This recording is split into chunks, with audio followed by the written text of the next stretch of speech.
Hello everyone, it's Craig, certified technician here at ApplianceVideo.com, and today we're going to show you how to activate a manual test mode as well as go through those error codes on this Whirlpool laundry center.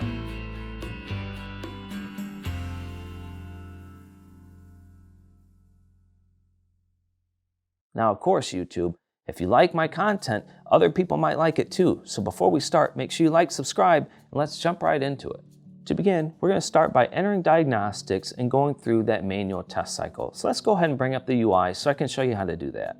In order to enter the manual test cycle, what you want to do is press and hold on the cycle and cycle select keys and then press power. While continuing to press and hold the cycle and cycle select keys, press start 3 times and a tone will sound for 1 second indicating that you have been successful in entering the manual load test.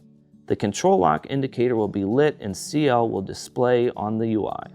When toggling through this manual test mode, it is important to note that you'll use the cycle or cycle select to go forward, and of course, you'll press start to activate the load. Each one of these LEDs indicates a different portion of the manual test cycle that we can run. So, let's say we press the cycle or cycle select key until the normal indicator is lit, and then you press start. This is going to be a clockwise rotation on the motor. And then of course, delicate will do a counterclockwise rotation on the motor.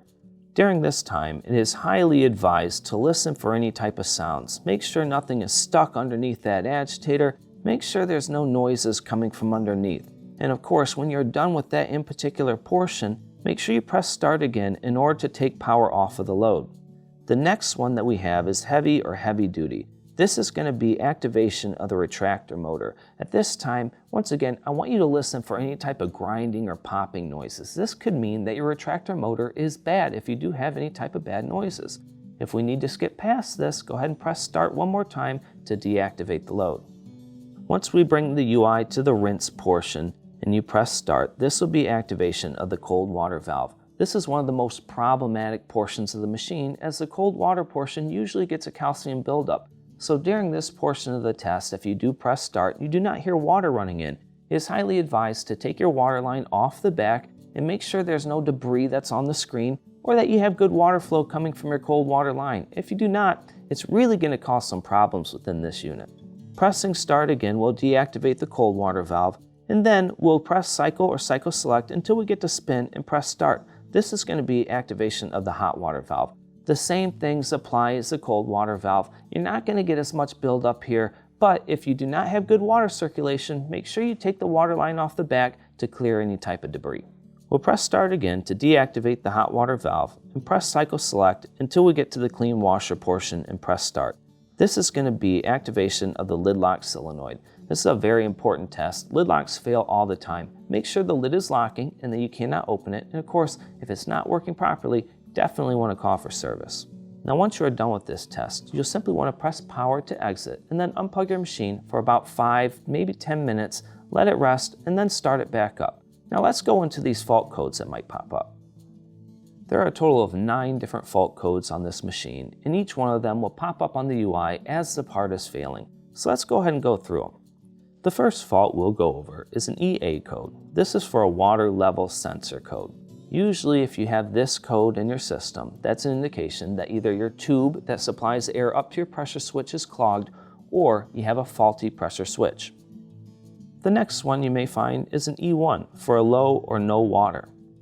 Just like I showed you in the manual test cycle, if you have this error code, first take your water lines off the back to make sure you do not have any calcium deposit on those screens and that you do have good water flow. This usually will take care of it. The next code you may find would be an E2. This is for an abnormal drain. Generally, when you have this code, it's a high indication that you have a bad drain pump or maybe something has gotten in and clogged your pump.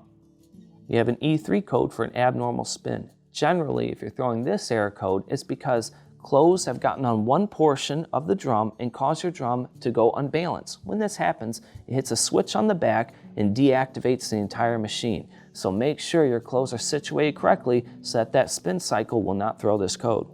We have an EC for an abnormal circuit motor pulse detection. If you have this error code, call for service. This is generally going to be a motor problem. We have an E4 or an EL. These are both referring to your lid switch. The E4 is going to be for your lid open. The EL is going to be for your switch malfunctioning. And finally, we have the E5 and EP error codes. These generally refer to a control board issue. If this is the case, be prepared to fork out some high dollars and call for service. Now, if you do need your tech manual, you can obtain it by either contacting the manufacturer or posting it in the repair help section on ApplianceVideo.com.